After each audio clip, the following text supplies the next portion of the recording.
Hi folks, Joe Bongiovanni here from the Kettle Pond Institute, and I'm in Chicago at the American Monetary Institute Conference on Monetary Reform.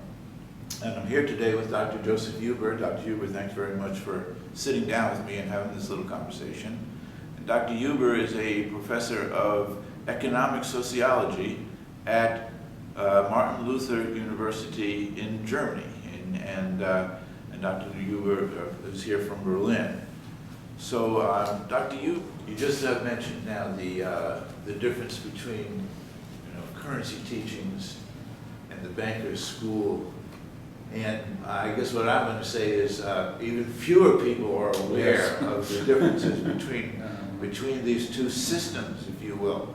And could you just elaborate a little bit for me on that difference, because I, for one, seeing the possibility of a reemergence of this currency teachings methods, and I feel is very capable of overcoming a lot of the kind of misinformation that's out there with regard to money and money creation. But a little bit of the history, if we could, about currency teaching.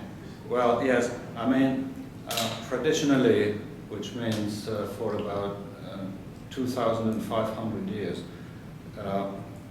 there were coin currencies. There was no paper money. There were coin currencies from Greece and Rome onwards until 250 years ago, and throughout that time it was the exclusive prerogative of the rulers of a realm, the state, so to say, to issue the money, to determine the coins that were acknowledged or allowed, and to issue that money. So that was the prerogative of coinage, and of course the issuer of the coinage automatically had the right of, say, first use of that money, and that was called the seigniorage, because that is the profits say, because the seigniorage equals to the face value, the purchasing power of that money, minus the cost of producing that money, so the cost of mining and minting and so on. Right. And that was the traditional seigniorage. And today, of course, the seigniorage would be that sort of genuine seigniorage would be very hard, because today with digital money, producing money costs, I wouldn't say next to nothing, but it's very, very cheap compared to traditional metal monies.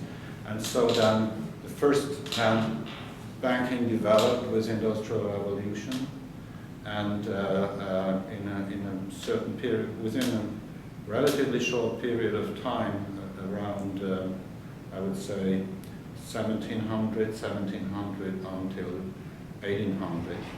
So historically, short period of time. Right. Exactly. Yeah. The banking sector actually developed a credit system, and was later on called the checkbook system, and that became ever more important. And so banks started to issue private banknotes. That was the first step. And then there was controversy. The first controversy between the historical currency school and banking school in Britain in the first half of the 19th century, because state authorities experienced that private banks were taking over the monetary prerogative in the form of paper money. And so then there was a controversy that ended with the Bank Charter Acts of the 1830s and then of 1844. And that what was enacted then was that the right to issue paper money was taken back from the private banks, was taken back to then the Bank of England. So in some sort of public hand. I mean, the Bank of England at the time institutionally was a private institution, but the whole setting was there was, from that moment on, there was a state control, and it was regulated how much money could could be issued, and private banks were no longer allowed to issue paper money, but that became the monopoly of the central bank. And over time, central bank became nationalized, particularly in the second half of the 19th century up until, I would say, 1910 or so, some banks later. But today, most central banks are nationalized industries or are under some sort of public law regime. Right. And what we want actually is nothing else than, in a certain sense, to, I wouldn't say replicate, but what then happened to paper money in the meantime has happened to digital money on account. So to demand deposits or transaction deposits. And that's our money today. It's the lion's share of the money, the means of payment we use.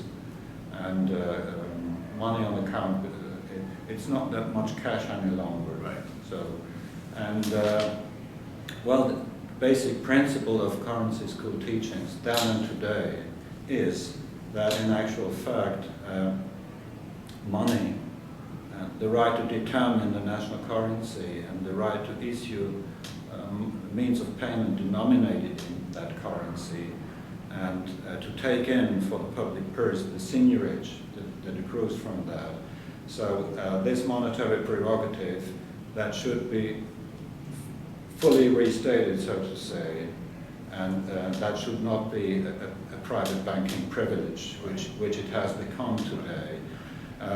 Banks, of course, in a modern economy, which is highly financialized, the monetary system is, of course, of central importance, and we certainly need an efficient and effective banking system. And so banks certainly, in our understanding, can and should be free enterprises in a market economy. But the decisive thing and difference is that banks should not be allowed to print themselves the money they are operating on. That is part of a state's monetary prerogative. And so the basic teaching, so to say, of any currency school theory is the separation of the power to create money, the separation from banking business in the form of credit and investment banking. These two, money on the one hand and banking businesses on the other hand, that should be separate. Okay, great.